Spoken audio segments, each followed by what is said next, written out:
Welcome to the Darkstream. Vox Day, voxday.blogspot.com, and of course, loyal servitor to the God Emperor, Donald Trump. You know, one of the things that I find so remarkable about the God Emperor is the way that he is a clarifying force. It's really amazing how often he manages to force the deceivers, to force the liars, to force those who conceal their true intentions to show themselves, to declare themselves, to let neutral observers see who they really are.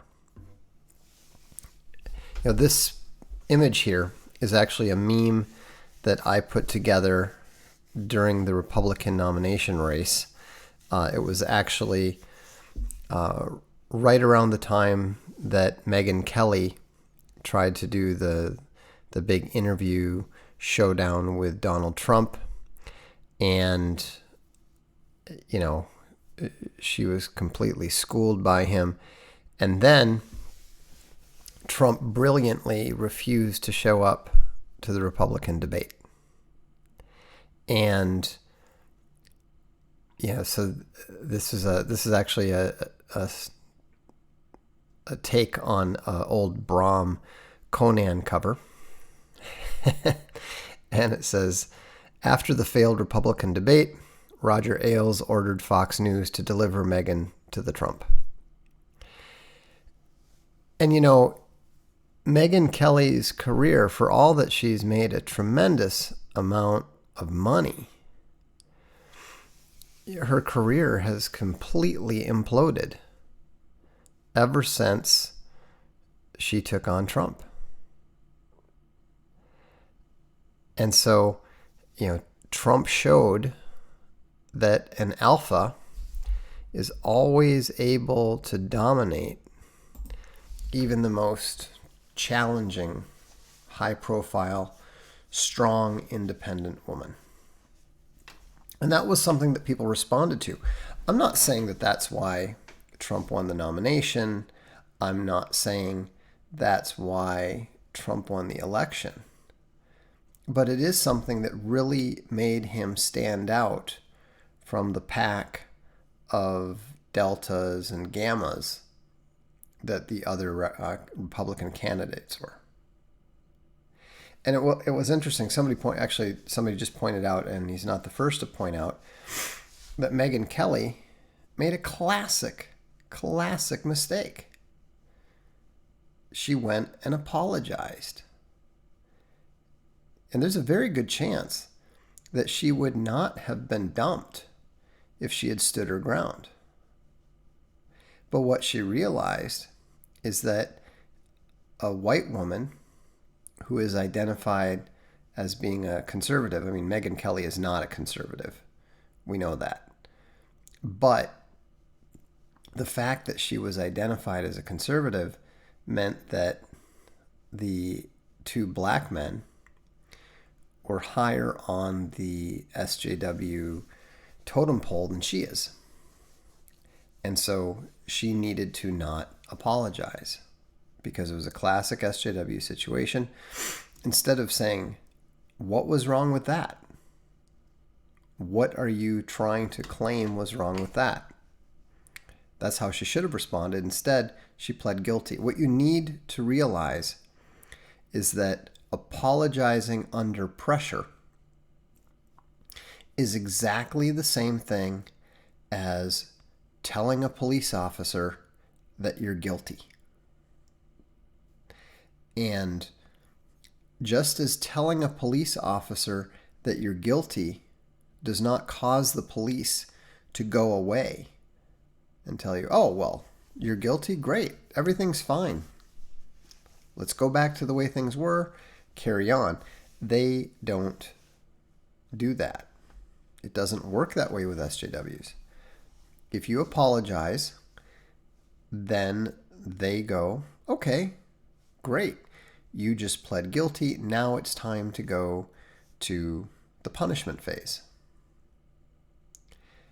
Kelly, for all that she's supposed to be a savvy veteran journalist, she still, at her age, hadn't figured that out. She obviously never read SJWs Always Lie, or she would have known that. So, what do you think of Dennis Wise? I don't. We're not going to get into... Look, we're talking about my subjects, okay? If you're going to pop up here and start asking me about stuff that you're interested in and repeatedly doing it, you're just going to end up getting banned from the channel. So don't do that. It was interesting today. I was listening to Owen Benjamin's very entertaining rant about Jordan Peterson. That was pretty funny. The guy is funny. There's no question that he's got real talent as a comedian. And one of the things that I like about Benjamin is that he clearly has a preference for the truth.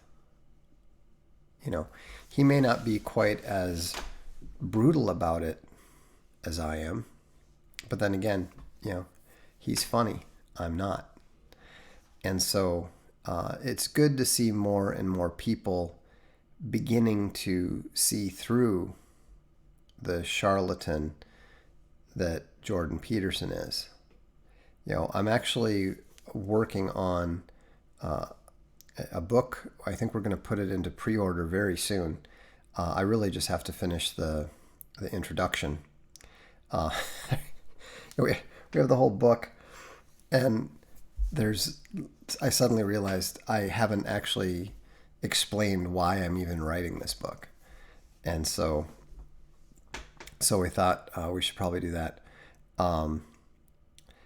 And so it's going to be interesting to see if this helps more people see through the nonsense. I mean, let's face it, I have not been particularly successful in convincing people that media figures who are clearly charlatans should not be listened to. I mean, when did I first expose Ben Shapiro? I started calling him the littlest chicken hawk and pointing out his shameless hypocrisy on the issue of, let's go kill people in the Middle East for Imperial America. Back in, I think it was 2004. I called out Michelle Malkin before that, demonstrated that the basic premise of her book was entirely false. She literally did so little research that she had no idea how many aircraft carriers the United States had at the time. And so, the problem is that most of the intellectual figures on the putative right are intellectual charlatans. They don't do their homework. They don't do their research. They repeat talking points without even necessarily understanding what they're doing, what they're saying. Think about it. I was just, it's on my mind right now. I was just writing about it in the introduction. But if you think about it, think how ridiculous it was that Peterson not only insisted on this IQ situation in complete ignorance of where it came from, what its implications were, or that it was the basis for his erroneous conclusions, which were also observably false. I mean, literally everything that Peterson said on that subject was wrong. It was ridiculous. And so, to me, it was once I saw that, I immediately knew that this guy was a complete charlatan. And yet, you see people constantly trying to defend these falsehoods as mistakes. But that's the whole point. They're not mistakes. I mean, everybody makes mistakes. I make mistakes. You make mistakes. Everybody makes mistakes. But what do you do when you make a mistake and somebody shows you that you've made a mistake? And what I found is that far too many people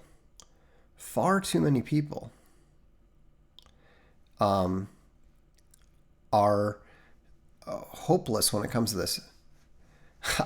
Somebody says, why are you being so vague about what he was wrong about? Specifically, please explain. I'd very much like to know. I'm interested by IQ. Go to my blog. You will find more details there than you probably imagine. I'm not being vague. I'm simply not going to spend the next 20 minutes trying to explain to people who can't grasp the obvious and trying to walk you through it. All right?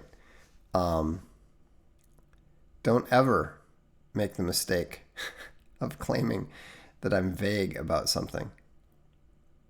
I don't go into the level of detail here because I don't like explaining to stupid people things that are obvious and should be grasped simply by a direct statement. Okay? It's very, very simple. If you claim that one section of a population has an IQ of a certain amount, that necessarily dictates what the average IQ of the rest of the population has to be. Okay?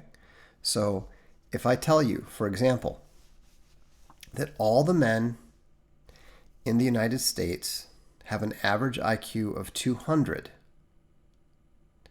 what does that mean the average IQ of all the women is? Now do you get it? Anyhow, so it's these things are totally and utterly obvious at first glance. And so it's very, very frustrating that you have people it's very, very frustrating when you have people that try to excuse that kind of stuff. That's an arrogant thing to say. I don't think you understand how often I get asked. Actually, let me back up. I don't mind getting asked the questions. What I object to is when people try to argue with me about things that cannot be argued. All right? There are certain things that I say that are just ideas, and they're just opinions. And if you want to disagree with them, that's fine. No problem. But if I tell you that something is flat out true, and you're too dumb to figure it out, that's not my problem. Especially not if I've given you everything that you need to walk through it. If I have to sit here and walk everybody who doesn't get it immediately at first glance through it, we're never going to get anywhere. This is logic that even some fairly smart people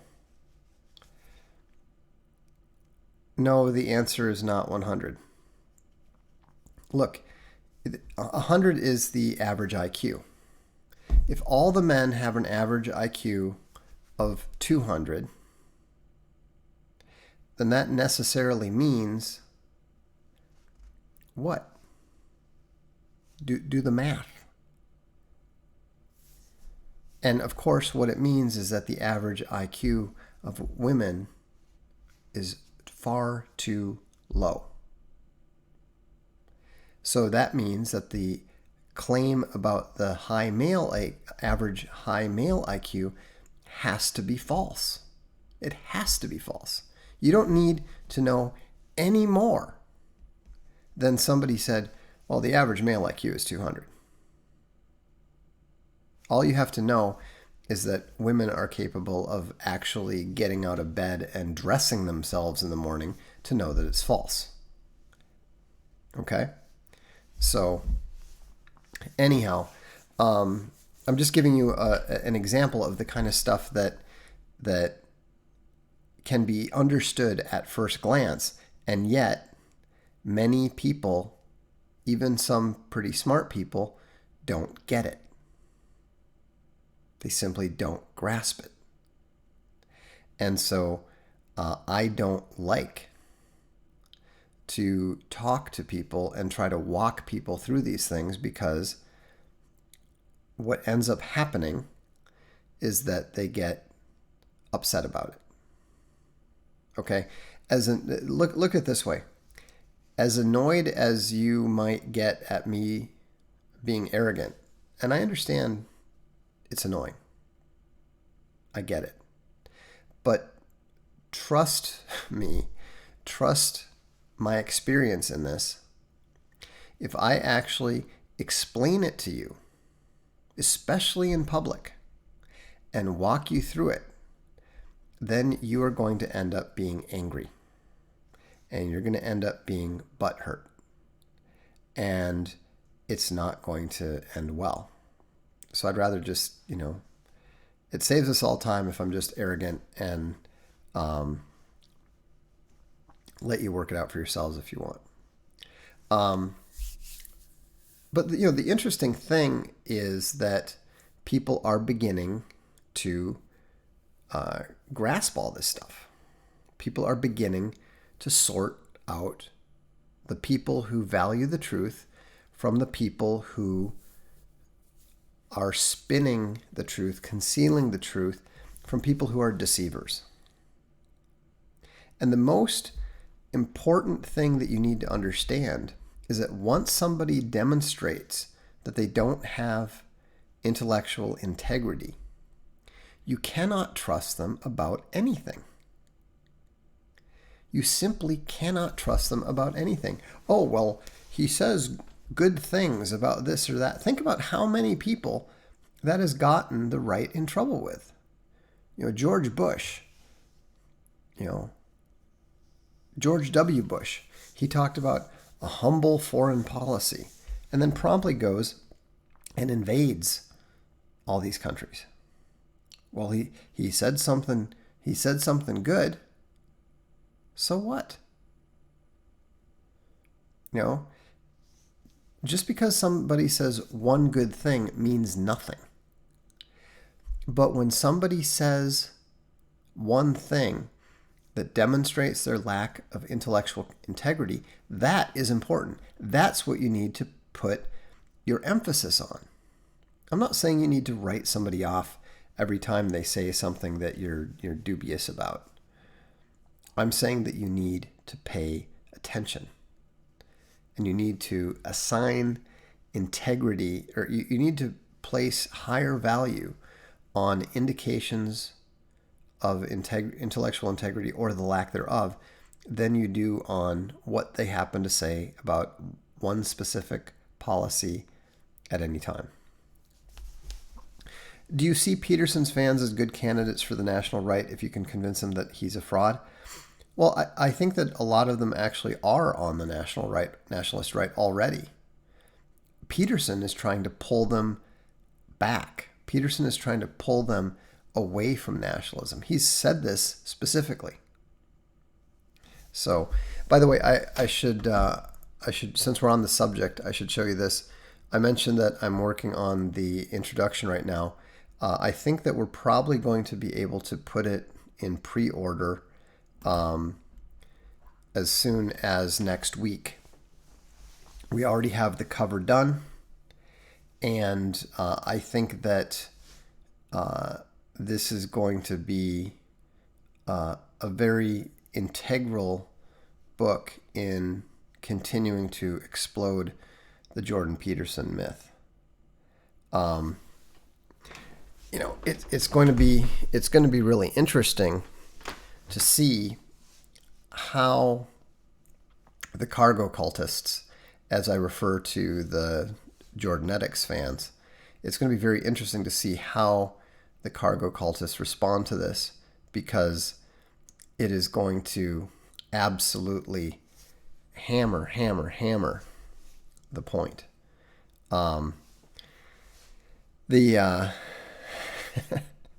Yes, that is a straitjacket. The book is called Jordanetics, and the subtitle is A Journey into the Mind of Humanity's Greatest Thinker. And so, and if you think the book is pretty intense, the foreword by Milo is really good. Very, very it's very, very strong. I was sending an email to Owen, and and I was thinking, well, Owen would have been great to write after listening to that rant, I was thinking Owen would have been great to write the foreword, but Milo's is just, like somebody said, shivtastic. And so now it's possible that the book is going to be a bit too esoteric in parts. But I think that we're going to get the main thrust across. And my favorite part of the whole thing is we have a chapter that is literally nothing but his it's literally nothing but his cargo cultist fans complaining about my Darkstreams and Voxiversities. So I think that I think it's going to be interesting to see what kind of response there is to it. It's going to be in pre-order. The ebook's going to be in pre-order very soon. We will get the book out in November, and it'll be out in print, in paperback, before Christmas. So it's the perfect gift for the Jordan Peterson fan in your life. So, is his Christianity addressed? Oh, yes, absolutely. So, anyhow, I'm glad that you guys are interested in it, and I think it's going to be very interesting to see what kind of lack of response we see from Jordan Peterson. I mean, the thing is, the butthurt nature of his fan club reacting to the videos is strong enough. What they do when they're faced with a book that actually dictates this kind of stuff, and in detail. We're referring to that whole 115 IQ thing. I've actually posted. I've actually took the blog post that I did about that and put it in there as an appendix, so people can see exactly, what the situation was, and so forth. So anyhow, that's pretty much it for the Darkstream tonight. Does anyone have any questions before I wrap it all up? Vox, do you have any plans on how to increase your subscriber count? Maybe do reviews of popular entertainment or something. Not really. I mean, to be honest, I don't really care. I'm doing this because a number of my supporters have encouraged me to move into video. And so I'm doing that. And I think that the main thing is just to be reliable. We need to get 2 or 3 Voxiversities out every month, and we need to do a Darkstream at least 5 times a week. And I haven't been particularly good about doing that. But, if you look at and also, I'm a bit skeptical about how long YouTube is going to permit this channel to stay up. And I'm hoping that BitChute will get its act together with regards to permitting streaming and so forth. They really need to do that if they want to, generate the content. So anyhow, it's, I don't really worry that much about the numbers. I mean, when I get competitive with someone like I did with the blog and John Scalzi, that's when I really started, paying attention and working on pushing the numbers up. But, I'd had the blog going since 2003, and I didn't really start doing that until 10 years later. So,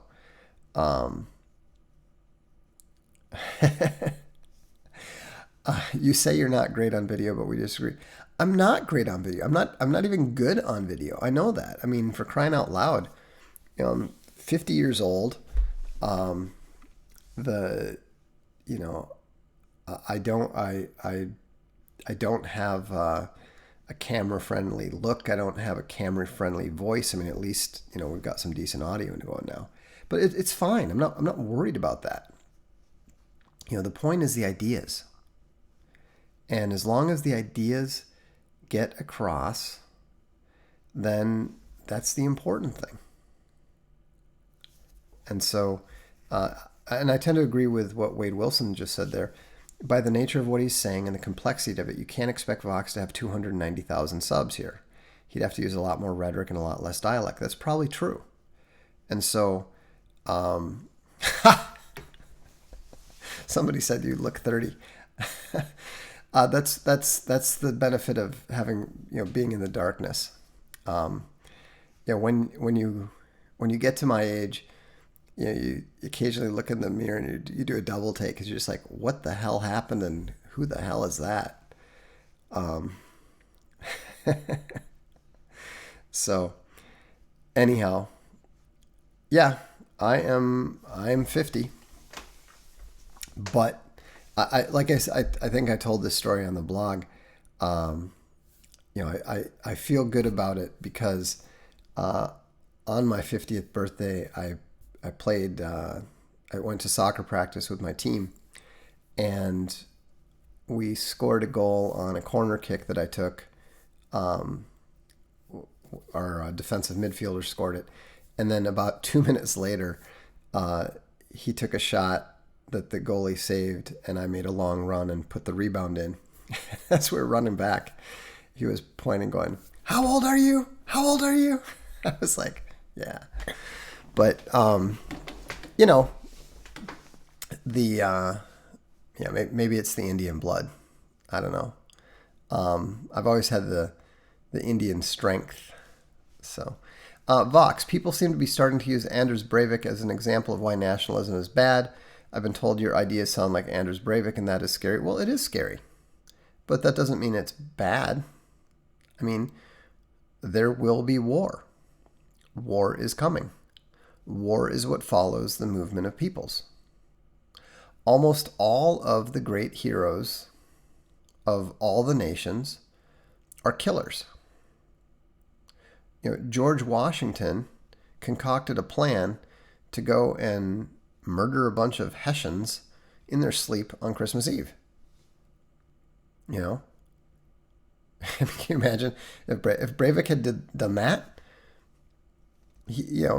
People would not be happy about that either. The national hero of Switzerland, William Tell, was an assassin. You know, the part of the story they don't usually tell is that after he, you know, they tell the part about how he shot the apple off his son's head. And they said, well, why did you take 2 arrows? And he said, well, if I'd hurt my son, the second one would have been for you. The part of the story they don't usually tell is that later he goes and waylays the governor and kills him. If you look at the Jewish heroes, King David, Saul has slain his thousands, David his 10,000s. You know, national heroes are men of blood. Vlad Tepes, Dracula, saved his people from the Turk, you know, by doing very, very dreadful things. And so, do you think patriotism sounds much better than nationalism? No, I think they're functionally the same thing. I mean, patria stands for father. I do think that patriotism is a little bit more, I mean, this is just a sense, but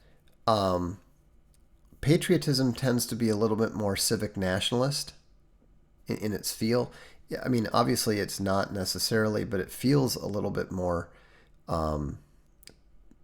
civic nationalist. Nationalism is obviously true nationalism, you know, because it specifically refers to birth and blood and family. So, yeah, we do need to do more video interviews. That would be good. I've done them before in a different format. It'd be nice to figure out how to get it working here. I don't even know how to get it working here. So, but we'll maybe give it a try sometime. I mean, there's got to be a way to do it on Streamlabs. I just haven't seen it. So I'm guessing it would be bringing in another video capture device somehow, but we'll see. So anyhow, that's all I have for tonight. So thanks for tuning in. Keep an eye out for the Jordanetics on pre-order. Yes, legal immigration is just as bad as illegal. I have no upcoming appearances scheduled anywhere, and I'm glad because I have a lot to do. And also, I've been learning that even media interviews that turn out to be favorable can cause problems. So I'm just getting less and less inclined to talk to any media, even friendly media. If I want to talk, if people want to pay attention to what I'm saying, you know, come here, turn on the Darkstream. Yes, Chuck and I, well, Chuck's done with Avalon 3. We're actually getting it drawn now. It should be out in a few weeks. So have a great evening. We'll look forward to seeing you soon, and we'll see you next time on the Darkstream.